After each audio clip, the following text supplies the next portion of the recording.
எங்கள் ஊருக்காரர் தம்பி. First of all கோயம்புத்தூரில் நான் படித்த அதே கல்லூரியில் அவரும் படித்தார். ஸோ 2 பேர் காலேஜ் மேட்ஸ். அதுக்கப்புறம் நான் படித்த திரைப்பட கல்லூரியில் இவரும் படித்தார். ஸோ 2வது காலேஜ் மேட்டு. அதுக்கப்புறம் நம்ம இருக்கிற இண்டஸ்ட்ரியில் இவர் இருக்கிறாரு. அப்புறம் என் உறவுக்காரர். இனி இதை விட என்ன தகுதி வேணும் இருக்கு? நீ நடிகராக இருந்தேன்னா டைரக்டராக இருந்தேன்னா ஒன்றும் இல்லை, நீ ஃபஸ்ட்டு என்னுடைய தம்பி, அவ்வளோதான். அதுக்கு மேலே தான் அதெல்லாம். இது 2வது படம் டைரக்ட் பண்ணியிருக்கிறாரு. ஆக்சுவலாக முதல் படம் இல்லை, இயக்கியிருக்காரு, அதான் டைரக்ட் பண்ணியிருக்காரு. இவர் நடிக்கவே தெரியாத ஒரு நடிகர், வெளியெல்லாம் நடிக்க தெரியாது. அவரை சந்திக்கிற நாட்கள்லாம் நேரில் வாழ்த்துவதை நான் பெருமையாக நினைத்து கொண்டிருக்கேன். இதுதான் எங்கள் உறவு.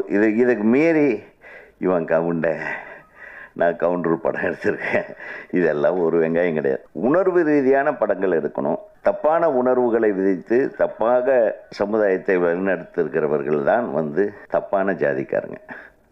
அவன் மேல்